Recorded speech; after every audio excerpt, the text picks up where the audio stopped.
सत्संगत जी, प्यार से कहना ध्यान निरंकार जी। आज हम सब इधर एक ऐसे दिव्य सद्गुरु का जिक्र कर रहे हैं, क्योंकि ये जो उनकी लाइफ थी वो अपने आप में ही एक सेलिब्रेशन थी। किस तरह उन्होंने पल पल जो हमको सिखाया और ये कहा कि अपने कर्मों द्वारा ही कि कैसे एक मनुष्य अगर हम हैं तो हमने अपनी ज़िंदगी कैसे व्यतीत करनी है। जो सारी ह्यूमन वैल्यूज़ की हम बात बचपन से ही अपने जीवन में किसी न किसी रूप में सुनते आए हैं, वो उन्होंने अपने कर्मों में डालकर वही प्यार, वही हम्बलनेस, वही विशालता, वही दूसरों के आंसू पोंछने की बात, कंफर्ट देने की बात, इस तरह जो भी जिस रूप में भी जो उनके जीवन में किसी तरह भी उनके पास आया, उसको सद्गुरु माता जी ने सिर्फ दिया ही दिया है। और उस तरह की भी बात कि जिनको ऐसे भी मौके मिले कि वन ऑन वन कभी बात करने के या कभी साथ रहने के, तो सभी के जीवन में वही प्रभाव इतने सालों से भी जो वो सद्गुरु बाबा जी के साथ जब स्टेज पर थे, त्रिवेणी रूप में राजमाता जी भी थे, तो कैसे उस समय भी उनका सिर्फ अगर वही देखी जाए कि किस तरह बच्चे भी छोटे हम और सब उस तरह एक जो रूप था, फिर भी कैसे उन्होंने जो साथ उनका निभाया, किस तरह कभी भी अपने ऊपर कोई क्रेडिट नहीं लिया। साथ भी जब बैठे तो बस यही ध्यान रहता था कि कभी सत्संग चल रही होनी और सत्संग में दासी भी अगर नीचे बैठी हो तो गर्मी बहुत हो जानी, तो दासी को याद है कैसे एक बार एक संगत के अंदर ही एक बहन बेहोश हो गई, तो नज़र जैसे ही स्टेज पे मिली माता जी से, तो उस समय उन्होंने इशारा करके समझाया कि किसी की तबीयत शायद खराब हो रही है। तो कैसे उस समय भी सिर्फ ध्यान ये नहीं, और उस दिन खुद उनको बहुत तेज़ बुखार भी था माता जी को, तो कैसे अपनी तबीयत ना देखते हुए उस समय भी दूसरों की ही उनको आराम की बात, और अपना भी स्वास्थ्य जब अंत के कुछ सालों में उनका हुआ खराब, तो तब भी उन्होंने यही बात करी कि अभी जितने भी श्वास हैं उसमें दुनिया में कितनी ऐसी रूहें हैं जो अपने निज घर को नहीं पहचान सकी हैं, कितने ऐसे हैं जो अभी तक सद्गुरु बाबा जी की ही जो याद है उसी में ऐसे हैं कि अपनी ज़िंदगी को अब आगे बढ़ाना है तो सबके साथ खड़े होना है। किसी भी पल उन्होंने ना खुद आराम किया और हमको भी परिवार रूप में यही शिक्षा दी कि अपने जीवन में यही बात हमेशा याद रखनी कि रिश्तेदारियों में ना फंस के सद्गुरु सद्गुरु होता है, वो बात मान के कैसे एक उनका साथ बने, उनकी बाजुएं बने, एक एक बच्चा इस मिशन का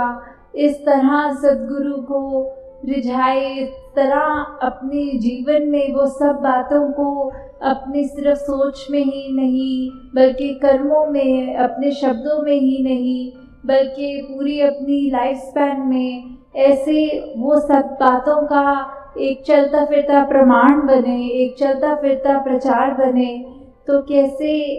हम आज यहाँ पे भी जब सद्गुरु माता सविंदर हरदेव जी की वो जीवन की प्रेरणा लेकर अपने अंदर अगर उनकी जीवन से जुड़ा एक भी गुण अपने अंदर डाल लें तो अपने आप में ही हमारी ज़िंदगी कितनी संवर जाएगी। उन्होंने कभी भी अपनी किसी भी स्थिति में कंप्लेन जब नहीं करी और सभी को यही प्रेरणा दी कि निरंकार जो कर रहा है वो ही ठीक है, उसके अलावा अगर मेरा स्वास्थ्य भी ठीक होता तो भी कोई ज़रूरी होता कि निरंकार ने बीमार किया है तो किसी वजह से किया है, तो हमें अपने शरीर से उस तरह शरीर का ख्याल तो रखना है। सब ज़रूरी चीज़ें शरीर से जुड़ी, डॉक्टर के पास जाना, दवाइयाँ लाना, वो सब भी अपनी जगह सब कर्म करने हैं, पर जो वो बात आती है कि ये बात सोचना कि निरंकार ने कुछ गलत किया है, तो इस चीज़ को वो कहते थे कि ऐसी सोच ही गलत है, क्योंकि निरंकार का किया सब पूरा है। तो एक ऐसी माँ जिनका सद्गुरु रूप में भी शिष्य होने के लिए ये जो उस अवसर मिला सबको, और दासी को बच्चे के रूप में भी, परिवार के भी, तो परिवार के रूप में भी अगर बात की जाए तो वो एक ऐसे माँ थे जिन्होंने हमेशा यही हर पल सिखाया कि आप अगर ये ज़िंदगी में हैं तो निरंकार ने आपको इसलिए नहीं बनाया कि आप किसी से कुछ ऐसे इस परिवार में हैं, सद्गुरु के साथ नाम जुड़ता है तो इसलिए नहीं कि आप किसी से सेवा लें, बल्कि सबके लिए आपने वो बच्चा बनना है, संगत माँ का वो बच्चा बनना है कि सभी के सेवा के लिए अगर उस एक्सटेंट तक भी जाना हो कि अपना आराम छोड़ना हो, तो उससे पहले, सोचने से पहले भी हिचकिचाना नहीं, और सभी के लिए बस अपना जीवन का, दासी को उस समय भी जब आपकी संगत की ये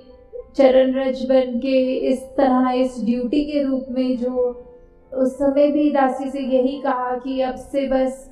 इसको ही, संगत ही प्रायोरिटी है लाइफ की, और जो भी चाहते थे बाबा जी भी, राजमाता जी भी, उससे पहले भी जो शहंशाह जी के युग की हम बार बार बात भी सुन रहे हैं,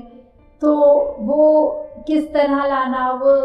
सत्वचन की भावना हर एक में लानी। तो उस समय भी दासी को ही, जब दासी ने उनके चरणों पर भी सर रख के नमस्कार रूप में यही अरदास करी कि आप जो चाहते हैं, जिस तरह चाहते हैं, दासी में तो कोई बल नहीं, पर ये संगत माँ का सहारा है, आपका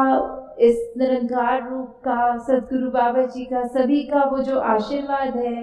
तो दासी उसी के काबिल अगर कुछ भी कर सके तो पूरी ज़िंदगी पल पल लगाने के बाद भी दासी की भी ज़िंदगी कम पड़ जाएगी। तो बस अंत में समय भी बहुत आगे निकल गया है, तो एक अरदास रूप में सबको ये कहना कि बार बार ये भी जिक्र आ रहा है कि एहसान का बदला चुका नहीं सकते, तो वो बात तो ठीक है, चुका नहीं सकते, पर अपनी तरफ से हमने कोई कमी नहीं छोड़नी है। अगर हम इस संत निरंकारी मिशन के अनुयायी हैं एक सच्चे रूप में, तो वो अपने मन को पहले बदलना है, अपनी ज़िंदगी को पहले बदलना है। जो जो फरमान माता सविंदर जी ने उस रूप में कहे या पहले भी कहते रहे कर्मों द्वारा, वो सब हम अगर अपने जीवन में उतार लेंगे तो ही सच्चे रूप में हम वो वचनों पर, जो अमली रूप, जो वचनों पर फूल चढ़ाने वाली बात है, वो ज़्यादा ज़रूरी है उससे कि सिर्फ नाम लें और जो सिखलाई मिली है वो ना करें। तो दासी सभी के लिए ये अरदास निरंकार से करती है कि हमेशा ये बात मानते हुए, ये एहसास रखते हुए कि निरंकार हमेशा अंग संग है और यही है, पूर्ण है, हमारा असली रूप यही है। तो अपनी ज़िंदगी के ये छोटे मोटे उतार चढ़ावों में अटक के नहीं, बल्कि इसी के जैसे होकर निरंकार के और जो गुण हैं अपने जीवन में अपनाकर, तो ही हम सच्चे मन से ये ही मिशन को जहाँ आगे भी चला सकते हैं, बल्कि सद्गुरु के भी ये हर हुक्म को अपनी ज़िंदगी में ढाल पाएंगे। साथ संगत जी, प्यार से कहना, धन निरंकार जी।